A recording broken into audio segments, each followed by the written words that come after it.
I'm reading chapter 8 of A Hero's Guide to Deadly Dragons. No going back.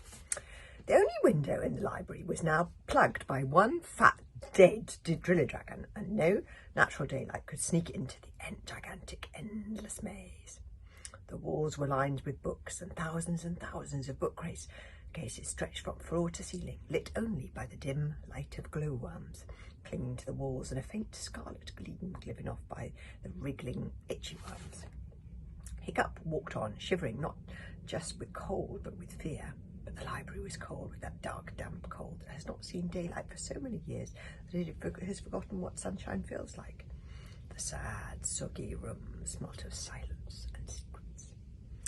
The library felt to Hiccup like a poor, neglected fishy creature who nobody remembers had died in some forgotten corner and was slowly decaying. And it was spooky. Choking dust clouds filled some of the halls, and in others the glowworms had gone out and they were feeling their way through absolute darkness. In others the shelves had clearly been attacked by driller dragons. Way in the distance they could hear the faint echoes of shouting meathead warriors and their barking driller dragons as they poured into the library entrance, beginning their search for the 3 Viking intruders. Surely the library labyrinth was so huge that the searchers, even in all their numbers, would take a long time to find them.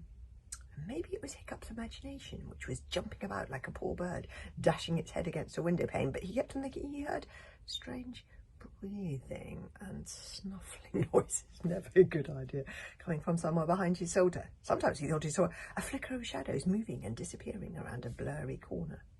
Toothless no longer flew after them. He had crept into Hiccup's furry waistcoat, his back spent a prickle of fear and alarm. It's not safe, he whispered. There's bad things in here. Trust Toothless knows. Even through his terror, however, Hiccup was blown away with excitement at seeing so many books in one place at one time.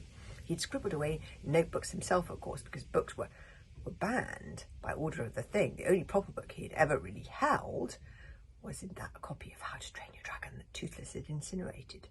And he hadn't been very impressed by that particular book. But not enough words, in his opinion. But here it was like entering a cave full of treasure. Wow, breathed Hiccup. If you stayed here long enough, you really could find the answer to everything. There were fat books, thin books, volume after decaying volume of the Encyclopedia Barbarica, guides to the Archipelago and its strange lost faraway lands that Hiccup had heard spoken of by bards with names like Russia, China, India, Africa, Japan. I love this picture. That's Hiccup saying, wow, if you stayed here long enough, you really could find out the answer to everything. And that's often the feeling I have about libraries. Were these places really real or as imaginary as the unicorn? Hiccup longed to stop and pull out one of the dusty maps. Could there really be a land so hot that your thoughts boiled over in the steam of the day? A land where elephants flew over the heads of peaceful flamingos, wandering over a world as warm as bread from the oven? It seemed extremely unlikely, and Hiccup longed to know the answers. Hiccup burned to know the answers, but he did not stop. And they were enormously when Kamikaze announced triumphantly they reached the dragons and other exotic creatures section of the library. Now, who wrote it again? Remind me, said Kamikaze. Professor Yobbish, replied Hiccup. It's over here, said Fishlegs, kneeling in the corner of the hall. WX, Y for Yobbish. Great gulpings of Thor. He's written a book about keeping sharks as pets. What was the man thinking of? Here we are, How to Train Your Dragon. And there it was. The exact replica of the one that had sat in the Hooligan Great Hall for so many years, and that was now hidden under Hiccup's bed, shredded to pieces by Toothless' expert little claws. Perhaps not an exact replica. It's a second edition, Fishlegs pointed out. No one noticed, said Hiccup jubilantly, taking it out of Fishlegs' hands and checking that it was all there. It certainly was, the big, handsome cover with all the fiddly bits in it inside, and inside the 3 golden sacred words that were the whole of Yobbish's advice on the subject. Yell at it.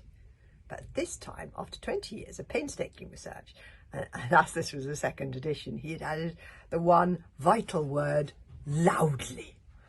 It may not seem like much, but the hooligans have been following this advice with awed obedience for generations. Hiccup stuffed the book in his backpack. Just look at all these incredible books on dragons, he exclaimed in excitement. Viking dragons and their eggs, dragons of the icy depths, dragons of the frozen north. Think how helpful it would be to the Viking tribes if we were allowed to read all these books. I hate to hurry you, said Fishlegs, but we're in a bit of a tight spot here, remember? You could be right, said Hiccup. I got this horrible feeling as we might be being followed.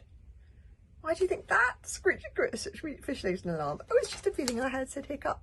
I could be wrong, of course. Which direction do we have to go in to get out of here, Stormfly? Right, said the Stormfly. And Kamikaze was just about to turn left round the corner when a tall, thin something stepped out of the shadows out of nowhere and barred the way. Silence in the library, whispered the something. And with a nasty screeching scrape, the something drew its heart slicers from their 2 scabbards and held them on either side of Kamikaze's face. Shh, whispered the something. And I think, can you see in the dim shadows, that is the hairy, scary librarian with his heart slicers. And so chapter 9 is indeed called The Hairy Scary Librarian, but we'll have to have that tomorrow. See you then.